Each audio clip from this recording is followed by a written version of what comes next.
Agora nós vamos ver a distribuição de frequência relativa. Uma distribuição de frequência básica é uma distribuição de frequência relativa. Em uma distribuição de frequência relativa, a frequência de uma classe é substituída pela frequência relativa, ou seja, uma proporção ou uma frequência percentual. A distribuição de frequência relativa é algumas vezes chamada de distribuição de frequência percentual. As frequências relativas ou frequências percentuais são calculadas como segue. Primeiro, frequência relativa é igual à frequência da classe dividida pela soma de todas as frequências. E a frequência percentual, a única diferença para uma para outra é que, além de ser a frequência das classes dividida pela soma de todas as frequências, multiplica por 100%. Na tabela 2.3, as frequências reais da tabela 2.2 são substituídas pelas frequências relativas correspondentes expressas como percentuais. Então, aqui pega o 12, qual que é o total aqui? Vamos ver qual é o total. 12 com 14, 26, 27, 37, 38, 39, 40. Então, a frequência aqui total é 40. Então, se eu pegar 12 e dividir por 40, vai dar 0,3, né? Ou 0,30. Como eu estou escrevendo em percentual, eu multiplico por 100%, então ficou 30%. 14 por 40 dá 0,35, multiplico por 100 dá 35%. Então essa frequência relativa ela está em percentual.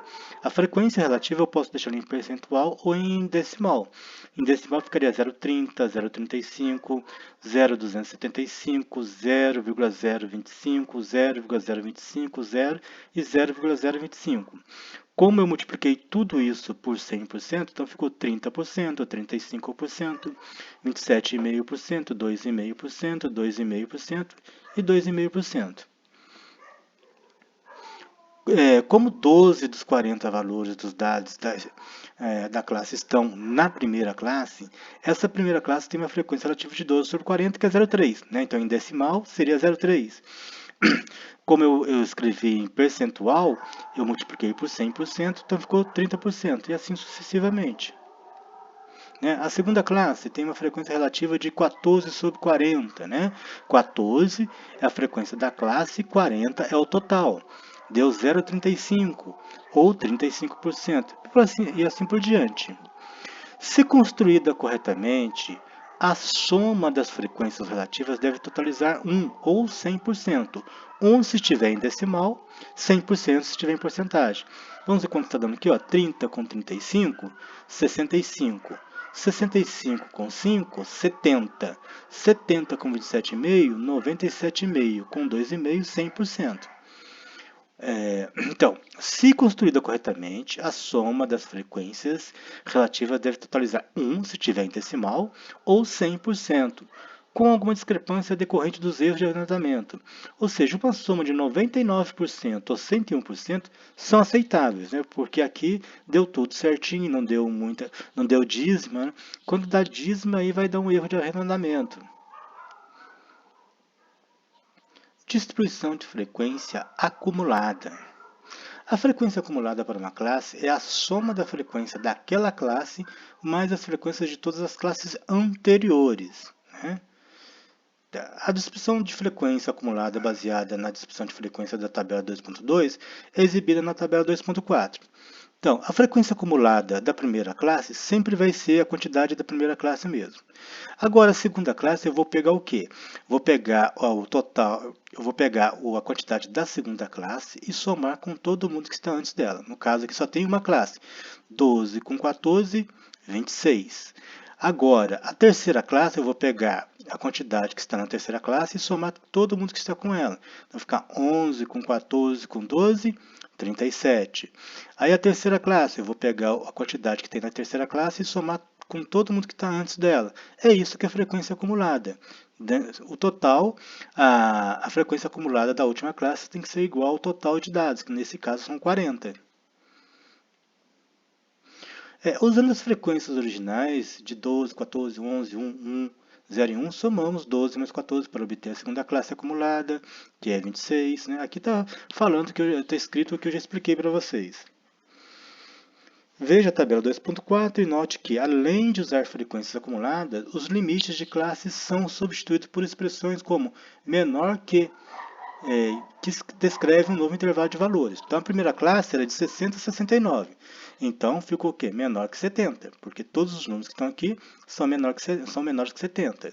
A segunda classe, ao invés de colocar 70 a 79, eu coloco menor que 80. Por quê? Essa quantidade aqui está pegando a soma dessas duas classes, e essas duas classes têm só dados menores que 80, né? O maior dado é 79.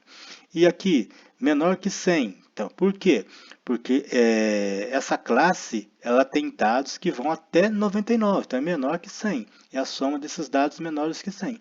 Por isso que ao invés de nós colocarmos 60, 69, 70, 79, nós colocamos menor que 70, menor que 80, porque é frequência acumulada. Se eu colocasse, por exemplo, aqui, ó, 80 e 89 e colocasse 37, é mentira, porque na classe de 80 e 89 só tem 11. Esses 37 são todos os números menores que 90. Né?